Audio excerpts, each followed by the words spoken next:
ঘড়ির কাঁটায় 3:52। ঠিক আমরা চন্দননগর স্টেশনে এসে পৌঁছালাম। তখনও সূর্যের আলো সেইভাবে পড়েনি, ঘন ঘুটঘুটে অন্ধকার। ওয়েট করছিলাম ব্যান্ডেল লোকালের জন্য। তো ব্যান্ডেল লোকাল আসতেই আমরা চেপে পড়ি। চেপে রওনা দিলাম হাওড়া স্টেশনের দিকে। দৈনন্দিন প্যাসেঞ্জারদের ভিড়ভাড় ধাক্কাধুক্কি থেকে নামি আমরা হাওড়া স্টেশনে। তখন হাওড়া স্টেশনের টাইম হচ্ছে 4:55।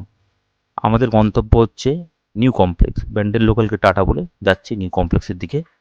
তখন দেখি হাওড়া ব্রিজে সূর্যের আলো সামান্য জাস্ট পড়েছে। তো আস্তে আস্তে আমরা রওনা দিলাম নিউ কমপ্লেক্সের দিকে। প্ল্যাটফর্ম নম্বর 20-তে আমাদের বন্দে ভারত অলরেডি দিয়ে দিয়েছিল। গন্তব্য ছিল জামশেদপুর। তো অলরেডি ট্রেন আমাদের দিকে আস্তে আস্তে এগিয়ে এলো। আস্তে আস্তে আমরা সঙ্গে সঙ্গে চলে যাই বন্দে ভারতের দিকে। दोस्त बेकारी नहीं है अपन, बहुत पैसे हैं अपने पास। বন্দে ভারতের দিকে যাওয়াতেই সামনাসামনি তার ইলেকট্রনিক দরজা ওপেন হয়ে যায়। তো আমরা ব্যাগ নিয়ে ঢুকে যাই। তখনও সেইভাবে প্যাসেঞ্জারদের ভিড়ভাড় ছিল না, একদম ছিল ফাঁকা। আমি গিয়ে সঙ্গে সঙ্গে আমার জায়গায় বসে পড়ি। C544 window side seats. আর যারা যারা আমায় চেনো না তাদের জন্য বলি, আমি হচ্ছি এসকে, আর আমার ইউটিউব চ্যানেলের নাম হচ্ছে ফ্রি টাইম ব্লগার। যদি আমার কন্টেন্ট অথবা ভিডিও ভালো লেগে থাকে অতি অবশ্যই চ্যানেলটিকে লাইক করবেন, শেয়ার করবেন, সাবস্ক্রাইব করবেন এবং পারলে কমেন্ট করবেন। আর আজকে আমরা যাব জামশেদপুর, সেখানে ছোট্ট কাজ মিটিয়ে তারপরে জামশেদপুর থেকে রওনা দেবো আমরা রাঁচির দিকে। চলুন যাওয়া যাক। রাঁচির অনেক আগের নাম ছিল আর্চি। আর্চি মানে হচ্ছে বাম্বু ফরেস্ট। রাঁচিতে মুন্ডা ও ওরিয়ান প্রজাতির লোক দেখা যায়। রাঁচি হচ্ছে 1968 স্কোয়ার কিলোমিটারে ফেলে আছে। আর এর পপুলারিটি হচ্ছে অ্যাপ্রক্স 30 লক্ষর ওপরে লোকজন আছে। এর অফিসিয়াল ল্যাঙ্গুয়েজ হচ্ছে রাঁচির হিন্দি। भाई आपका नॉलेज तो कमाल का है भाई कहा। রাঁচি 2000 সালের আগে অবধি ছিল বিহার স্টেটের আন্ডারে। 15 নভেম্বর 2000-এর পর ঝাড়খণ্ড স্টেট নতুনভাবে ফর্ম হয়। দেন ঝাড়খণ্ডের আন্ডারে যায় রাঁচি। রাঁচিতে বিখ্যাত হচ্ছে অনেক ওয়াটারফল, যেমন হুদ্রু, জোনা ও দশম। রাঁচিতে আপনারা সব প্রজাতির লোককেই দেখতে পাবেন। তার মধ্যে থাকে হিন্দু প্রজাতি, বেঙ্গলি, অনেক বাঙালি লোককেও দেখতে পাবেন। বিহারি প্রজাতি তো অবশ্যই থাকে। আদিবাসীর এখানে মেন বসবাস। এছাড়া খ্রিস্টান, মুসলিম, শিখ সব সম্প্রদায়ের লোককেই আপনারা এখানে পাবেন দেখতে। আমরা আছি ঠিক এখন রাঁচির মেন রোডে। আর এটা হচ্ছে চার্চ কমপ্লেক্স, যেখানে সমস্ত বড় বড় শোরুম আপনারা দেখতে পাবেন। আমাদের জামশেদপুর থেকে রাঁচি আসতে টাইম লাগলো অ্যাপ্রক্সিমেটলি 3 ঘন্টা। আজকের ইউটিউব থাম্বনেলটা দেখে আপনারা বুঝতেই পাচ্ছেন যে আজকে আমরা তুলে ধরবো ধোনির 3টে বাড়ি, যেখানে ধোনি একদম ছোটোবেলায় থাকতো এবং 2011 সালে যখন ওয়ার্ল্ড কাপ জয়ী হন তখন কোথায় থাকতেন এবং এখন বর্তমানে কোন বাড়িতে থাকেন, সেই 3টে বাড়ি আপনাদের সামনে তুলে ধরবো। আর ঠিক এই মেন রোড থেকেই যাওয়ার সময় আমরা দেখা করব এমন এক ব্যক্তির সঙ্গে যে মহেন্দ্র সিং ধোনিকে ধোনি হতে সাহায্য করেছিল। ঠিক চলে গেলাম প্রাইম স্পোর্টসে। প্রাইম স্পোর্টে এই যে ভদ্রলোক যে বসে আছে মাথায় পাগড়ি পরে, ওনারই নাম হচ্ছে পরমজিৎ সিং, অথবা যাকে চিন্টু ভাইয়া নামে বেশিরভাগ রাঁচির লোকেরা জানে। ধোনির ট্যালেন্ট দেখে উনি বুঝতে পারছিলেন যে উনি একটা টাইমে বিশাল বড় খেলোয়াড় হবেন। তো ওই জন্য উনি ওনার স্পন্সরশিপের জন্য বারবার ফোন করতেন ব্যাশ কোম্পানি ও ভ্যাম্পায়ার কোম্পানিতে। তো অবশেষে ওনাকে আমরা মুভিতেও দেখি যে কীভাবে তিনি সেই সংঘর্ষ লড়ে তিনি সেই কোম্পানির সঙ্গে কথা বলে ব্যাশ কোম্পানি বা ভ্যাম্পায়ার কোম্পানি কিট অবশেষে ধোনিকে এনে দিয়েছিল। MS ধোনির 3টে ব্যাট রাখা ছিল এই প্রাইম স্পোর্টসে। तुम्हें कैसे पता चला? तुम्हें कैसे पता चला? আর 3টে ব্যাটেই ছিল তার পার্সোনাল সিগনেচার, আর ছিল good wishes to Paramjit Singh. কীভাবে পরমজিৎ সিং ধোনিকে হেল্প করেছিল প্রত্যেকটা ব্যাটেই তিনি সেটা তুলে ধরেছিলেন। পরমজিৎ সিংয়ের সঙ্গে কথা বলে আমরা বুঝতে পারি ধোনি এখনও তার দোকানে মাঝে মধ্যেই আসেন এবং তার সঙ্গে এখনও সেই যোগাযোগ রেখেছেন। এবং পরমজিৎ সিংয়ের সঙ্গে কথা বলে যেটা আর একটা বুঝতে পারলাম, তিনি খুব ডাউন টু আর্থ লোক। এখনও আমাদের সঙ্গে সেইভাবেই কথাবার্তা বললেন। তিনি খুব হেল্পফুল মানুষ। প্রথমের ব্যাটটিতে যে ডেটটা দেওয়া আছে 12ই ডিসেম্বর 2007, সেটা ইন্ডিয়া ভার্সেস পাকিস্তান যে ওয়ার্ল্ড কাপ T20 ফাইনাল হয়েছিল, যাতে ইন্ডিয়া বিক্রি করেছিল, সেই ডেটটা দিয়েই মেনশন করে লেখা আছে। হয়তো সেই ব্যাটটা ফাইনালের ব্যাট হতে পারে এবং তার সঙ্গে ছবি তুলব না এটা তো হতে পারে না। তো তার সঙ্গে একটা অতি অবশ্যই ছবি তুলে নিলাম। আর যারা যারা চেন্নাই বা ধোনি সাপোর্টার তাদের জন্য অতি অবশ্যই বলবো তারা যেন আমার চ্যানেলটিকে লাইক করে, সাবস্ক্রাইব করেন, শেয়ার করে এবং পারলে কমেন্ট করেন। আরও কিছু সময় কাটিয়ে পরমজিৎ সিংয়ের সঙ্গে তার কাছ থেকে আমরা বিদায় নিলাম। তার সঙ্গে কথা বলে আমরা MS ধোনির ব্যাপারে অনেক কিছু জানলাম, যেটা হয়তো আমরা যদি তার সঙ্গে কথা না বলতাম তাহলে জানতেই পারতাম না। তো আমরা এখন ঠিক চলে এলাম মেকন। মেকন হচ্ছে যেখানে ধোনির বাবা পান সিং যেখানে অ্যাজ এ পাম্প অপারেটর কাজ করতেন। তো মেকনের কাছেও আমরা এসে জাস্ট মেকনের এই সিনগুলো ভিডিওতে আপনারা হয়তো দেখবেন, মুভিতে দেখিয়েছি আপনাদের। তো মেকনে এসে আমরা পান সিং সম্বন্ধে একটুখানি জেনে নিলাম। তো পান সিং হচ্ছে ধোনির বাবা, যিনি খুব ছোট পাম্প অপারেটর ছিলেন এবং এখানেই তিনি কাজ করতেন।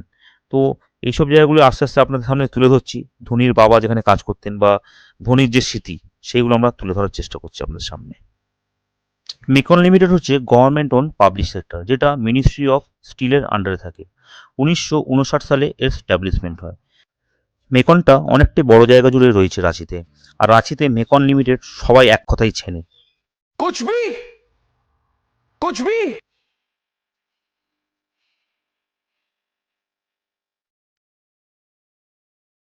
এটা হচ্ছে ডোরেন্ডা বাজার, যেটা MS ধোনি মুভিতে বারবার আপনাদের দেখানো হয়েছিল, যেখানে ধোনির স্যার উনি আসতেন এখানে মাছ কিনতেন। তো এই বাজারটাকেও আমরা পারলাম এখানে তুলে ধরতে আপনাদের সামনে। তো দেখলাম ওই বাজারের দোকানটা এখনো বন্ধ ছিল, পরে হয়তো খুলবে, তখন অলরেডি 1টা বাজে, তো ওই জন্য বন্ধ করে দিয়েছিল। ওই জন্য দোকানটাকে একটু আমরা তুলে ধরলাম। कंट्रोल कंट्रोल उदय।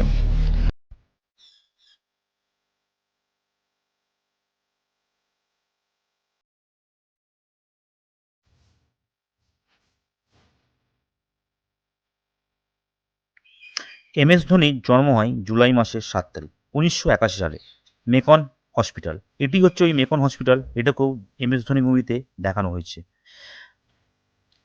MS ধোনির বাবা পান সিং ধোনি ছিল মেকনের একজন এমপ্লয়, তিনি ছিলেন পাম্প অপারেটর। তো তাই জন্য মেকন হসপিটালেই MS ধোনির জন্ম হয়। তো এখানে মেকনের এমপ্লয় যারা থাকে তাদের জন্য কিছু সুযোগ সুবিধা থাকে। তো মেকন হসপিটালটা তো আমরা বাইরে থেকে দেখলাম, এবারে আমরা দেখে নেব তার ভেতর থেকেও কিছুটা অংশ।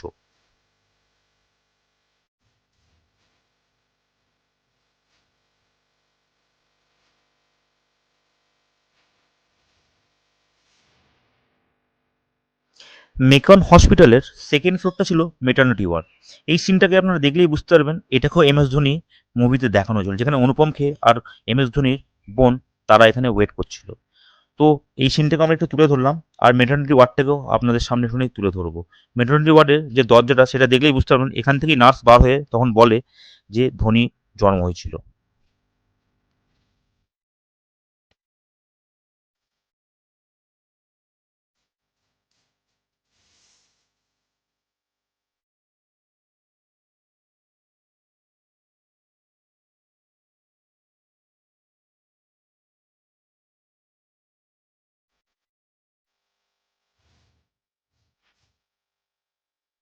এখানে প্লাস্টিক চেয়ারগুলোকে তুলে দিয়ে সেখানে কাঠের টেবিল লাগিয়ে দেওয়া ছিল। বাদবাকি মোটামুটি সব সিনগুলো একই ছিল। ঠিক মেকন হসপিটাল দেখার পরেই এবারে আমরা চলে যাব MS ধোনির স্কুলটা দেখার জন্য। চলুন। ये सब क्या देखना पड़ रहा है? अच्छा है मैं अंधा हूँ। এটি হচ্ছে MS ধোনির স্কুল। MS ধোনি DAV জাওয়ার স্কুলে পড়তেন এবং স্কুলে পড়াশোনার সাথে সাথে তার ফুটবল এবং ব্যাডমিন্টনে খুব ন্যাক ছিল। এবং এই স্কুলেরই স্যার ছিলেন কেশব ব্যানার্জি, যিনি MS ধোনিকে ফুটবল খেলতে দেখেন এবং উনি ওনাকে গোলকিপার থেকে তিনি উইকেট কিপারে কনভার্ট করে ও MS ধোনিকে অ্যাজ এ ক্রিকেটার এবং উইকেট কিপার হিসাবে তিনি তৈরি করতে যথেষ্টই সফল হন। আজকে MS ধোনি ইন্ডিয়া টিমে যে উইকেট কিপিং বা যে ক্যাপ্টেন, হয়তো কেশব ব্যানার্জিরও কিছু না কিছু অবদান রয়েছে। আর এই স্কুলটি হচ্ছে MS ধোনির ভোট কেন্দ্র। ধোনি ফুল ফ্যামিলি সমেত এখানেই ভোট দিতে এখনো আসেন। ঠিক এই স্কুলের পাশেই হচ্ছে মেকন স্টেডিয়াম, যে মেকন স্টেডিয়ামটাকে ধোনি মুভিতে অনেকবার দেখানো হয়েছিল এবং এই মাঠেই ধোনির কিন্তু প্রথম যে ক্রিকেটের হাতেখড়ি সেখানেই দেখানো হয়। এবং কেশব ব্যানার্জি এখানেই থেকে ধোনিকে তুলেছিল as a wicket keeper. Dhoni এখানে অ্যাজ এ গোলকিপিং প্র্যাকটিস করছিলেন, তখন সেই সময় কেশব ব্যানার্জি তাকে দেখে অ্যাজ এ উইকেট কিপিং করতে বলে। এই মাঠের সিন প্রচুর জায়গায় দেখানো হয়েছে MS ধোনি মুভিতে। এই যে আপনারা এখানে দেখবেন যে নেট বা যে মাঠটা দেখানো হয়েছে, এইখানেই ধোনিকে দেখা যায় ক্রিকেট খেলতে। মেকন স্টেডিয়ামের মাঠে পান সিংকেও দেখা যায় জল দিতে, মুভিতে দেখানো হয়েছে। এবং এই মেকন স্টেডিয়ামের ঠিক অপোজিটেই ছিল ধোনির বাড়ি, কিন্তু আমরা সেখানকার লোকালদের সঙ্গে কথা বলে জানতে পারি ধোনির অরিজিনাল বাড়ি মেকান কোয়ার্টারেই ছিল, কিন্তু অপোজিট যেটা ছিল সেটা অ্যাজ এ মুভি পারপাসের জন্য জাস্ট সেটা দেখানো হয়েছিল। কিন্তু ধোনির অরিজিনাল বাড়ি হচ্ছে N171 কোয়ার্টারে তারা থাকতো। সেই কোয়ার্টারটা মাঠের সামনে ছিল না, সেটা ছিল অনেকটাই পেছনে। সেই জায়গাটাই আমরা আপনাদের নিয়ে যাব এবং সেই জায়গাটা পুরো আপনাদের সামনে তুলে ধরবো। মেকন স্টেডিয়ামটা আপনারা আগে ভালো করে দেখে নিন। এই মেকন স্টেডিয়ামে এখনো ফুটবল টুর্নামেন্ট অথবা অ্যাথলেটিক এগুলো হয়। আমরা লোকালদের সঙ্গে কথা বলে সেটা জানতে পারলাম।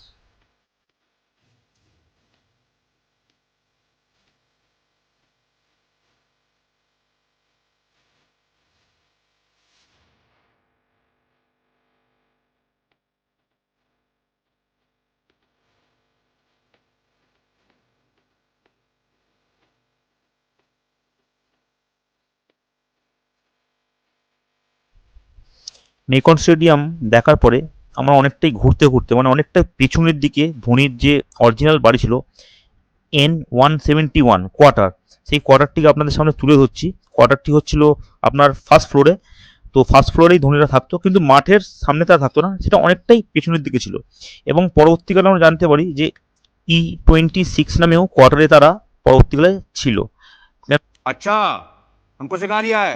যেহেতু তারা মেকন লিমিটেডের কাজ করতো, তো তাই জন্য তাদের কোয়ার্টারটা একবার দুবার চেঞ্জও হয়েছে। এই ব্যালকনিটাকে MS ধোনিতে বারবার তুলে ধরা হয়েছিল মুভিটাতে, আপনারা দেখলেই হয়তো বুঝতে পারবেন। MS ধোনির প্রথম বাড়িটা অর্থাৎ কোয়ার্টারটা দেখার পর আমরা রওনা দিলাম তার সেকেন্ড বাড়িটা দেখার জন্য। চলুন দেখা যাক তার সেকেন্ড বাড়িটা এখন কি অবস্থায় আছে। মেকন স্টেডিয়ামের পাশ থেকে আমরা বার হয়ে ধরলাম হারমু বাইপাস। হারমু বাইপাসেই নাকি ধোনির যে আগে যে থাকতো সেকেন্ড বাড়িটা সেখানেই আছে। তো দেখা যায় সেই বাড়িটার কি কন্ডিশন। এখন শুনেছি নাকি সেই বাড়িতে এখন আর তারা থাকে না, তারা থাকে এখন সম্পূর্ণ নতুন বাড়িতে। তো যাওয়ার পথে আমরা অলরেডি দেখলাম মাহি নামে একটা রেস্টুরেন্ট ওপেন হয়ে আছে, কিন্তু এটা MS ধোনির নয়, এটা জাস্ট নামটা মাহি নামে দেওয়া আছে।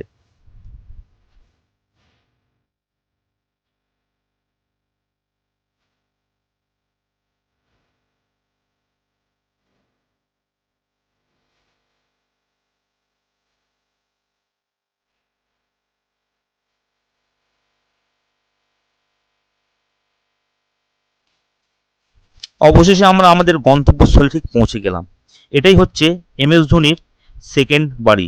2011 সালেও কিন্তু যখন ওয়ার্ল্ড কাপ ছিল তখন এই বাড়িতে MS ধোনি থাকতো। 2017 কি 2018 সালে এই বাড়িতে থেকে MS ধোনিরা নতুন বাড়িতে শিফট হয়। হ্যাঁ, এখন এটা নিউবার্ক পালস নামে একটা ডায়াগনস্টিক সেন্টার, যেটা power by MS Dhoni convert হয়েছে, যেটা হয়তো পরের মাসে ওপেনিং হবে। তো আমরা বাইরে থেকেই ভিডিও করে নিলাম, ভেতরে ঢোকার কোনোভাবেই আমরা পারমিশন পাচ্ছিলাম না। কিন্তু আমাদেরই এক কলিগের একদম চেনা জানা থাকায় কিছুটা হয়তো আমাদের হেল্প হয়। কিন্তু বাড়ির ভেতরে কোনো মতেই তারা আমাদের ভিডিও করতে দেয়নি।